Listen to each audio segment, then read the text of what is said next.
Let's go to Chestnut Hill.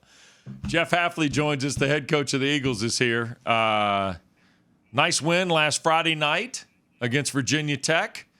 Sidebar, Phil Dracovic back in the lineup. Everything seemed to go just swimmingly. What's this week been like in preparation for going to Georgia Tech on Saturday afternoon? Well, first of all, before I start, congratulations on the 500th show. I wish somebody had told me, and I would have snuck in and put on a suit and tie. Please but don't. I know we joke a lot, but seriously, I remember the first time I was on this show, I didn't even know which way was up. You guys have been awesome to me. You've been a lot of fun to be around. I appreciate that. And you guys do an unbelievable job with this show, and I appreciate you always having me on. As far as the game last week, it was nice to get Phil back. I don't think anybody saw that coming. I certainly did not. It's a credit to him. He wanted to play. The doctors cleared him, and I don't know if that necessarily meant that, Phil was totally ready to play in the game, but you want to talk about tough and what that kid did in the game and how it lifted up our football team. That was a really cool moment for us. And now that he's actually getting practice reps, so we're excited to get him out there for Georgia Tech on Saturday. All right, that leads to the only question as a follow-up, and that is this, Coach.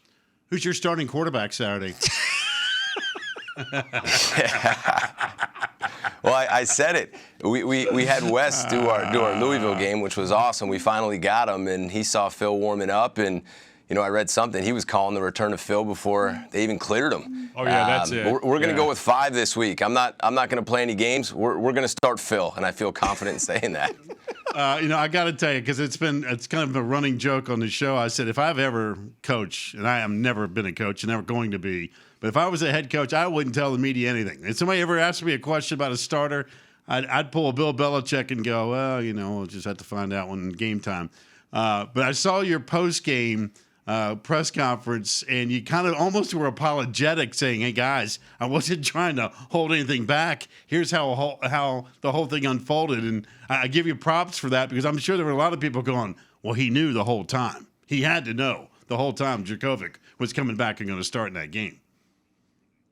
Yeah, I like our media. They're really good guys. And the one thing with all media, I just try to be honest. And I really don't try to deceive anybody or lie to them. I think that's important, and it's who I am. And I kind of felt bad. I mean, there was one point in the week where I thought Emmett was going to start. And then later in the week, we were playing on a short week. Phil came in and said, "I'm playing." And when Phil tells you he's playing and you look him in the eye and you see the look he has, and who am I to tell him he's not going to play? I mean, he was ready mentally, and that's all I needed to hear from him. I wasn't going to push him to. I just wanted to explain that to the media and be real with them, and leave it at that. Hey, Coach, what does it do for the team, though, when they see him return? And they're not just there for the game. Obviously, they're going through the practices. They know what his ability is. They know what his ability was before he got hurt, and then they see the journey to make the comeback. In what way do you think it energized your team last Friday night just to have the guy out there taking snaps? Whether he completes a pass or doesn't dive in the end zone for a score, just his return must count for something. Yeah, the return was huge, and not just for the offense. When I tell you the defense had no idea that he was ready to come back, and we were going good versus good in practice late last week, and they saw Phil under center, it was like, oh my gosh, what's happening? It was like we hit the reset button and we were starting a fresh season. And when they saw Phil run and jump and dive into the end zone with no regard of his hand, I could just feel the whole sideline stand up like, all right, here we go. I mean, this is going to happen. Put the 4 games behind us, and we're ready to roll. He is fearless, and our guys follow him. I mean, he made us all feel good. Coach, we're sitting here talking about Dracovic, and rightfully so, but, your bread and butter is on defense. And watching that game Friday night, I mean, it felt like you kind of took the life out of Virginia Tech. I mean, they couldn't complete a pass, 73 yards passing, and your guys were all over the place. And you talked about that energy, not only amongst your team, but I think, Red Bandana night, it was a special night for a lot of reasons. But how about the job your defense did Friday night? Because they were all over Virginia Tech. Yeah, they were, and it's really been that way this year. And I'm proud of the defensive staff. Tem's doing a great job. The players are executing at a high level. And guys, we've had some serious injuries. We're without 4 starters the last few weeks on defense, but these kids are playing relentless. They're tackling. They're flying to the ball. They're playing with good fundamentals and technique, and they're kind of playing with a chip on their shoulder. Because truthfully, to start the year, no one wanted to talk about the defense. No one wanted to talk to the defense. It was offense, offense, offense, and I'm good with that. But we challenged the defense this year, and so far they've responded, and it's been a lot of fun to watch. All right, so the challenge on Saturday afternoon, here's Georgia Tech, who's going through a gauntlet in their schedule. I mean, you know that. You can look on paper and see that the back end of their schedule is really, really loaded. You guys come in, the return of the quarterback. What's your concerns about the Jackets and they're trying to get out of this little drought for sure? Yeah, they're explosive. And Gibbs and Sims, I mean, those guys can seem like they can score at any single moment. I think Gibbs should be talked about a lot more than he is. I have a ton of respect for him. I think he is the best and most explosive back that I've seen on tape this year. And I'm surprised nationally he's not talked about more. I mean, anytime that guy touches the ball, he has a chance to go for a touchdown, and they throw it to him out of the backfield. So you better know where he is on every single down. So we're coming down the stretch. You got a bunch of home games coming up. Man, the weather's going to turn nice and crisp up there in Boston. You're sitting there on the cusp of a bowl bid. All right, so we're coming down the stretch. You talked about all the injuries. Everybody's kind of banged up and nicked up at some point in time here. So what's the mindset in terms of finishing and closing this thing off and getting to a bowl? Well, we told the team, people remember November, and that was a big theme when I was in the NFL. That's the important month, and what can we do in November? We kind of hit the reset button, and we got to keep pushing through. I want to see us score more points, continue to play great defense. I know you joked about the weather, but it's like 75 degrees here today, which is unbelievable. The trees, the leaves are beautiful. There's no better place to be right now other than Boston. We got Pat Kraft walking around in a T-shirt. He's ready to go. He's all fired up. There's a lot of energy here. And if you guys saw the game, our student section was packed. Yeah. It was loud.